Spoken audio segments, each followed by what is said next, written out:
Programang ito ay rated SPG, striktong patnubay at gabay ng magulang ang kailangan. Kahit bukas pa ang bayad nila Marsing ay pupuntahan na ng abogado si Edwin para kausapin ito. Kaya magkakaroon ng pag-asa si Edwin at desidido na siyang wag sumama sa planong pagtakas ng kanyang mga kasamahan.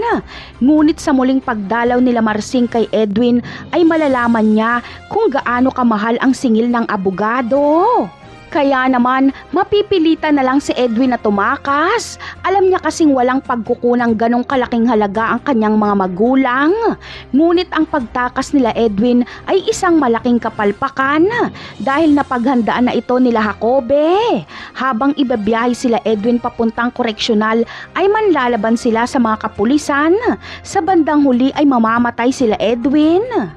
Sa kabilang banda naman ay muling nagkausap si David at Rigor sa telepono. Dito ay kinumpirma ni Rigor na nakakalabas si Tanggol sa kulungan.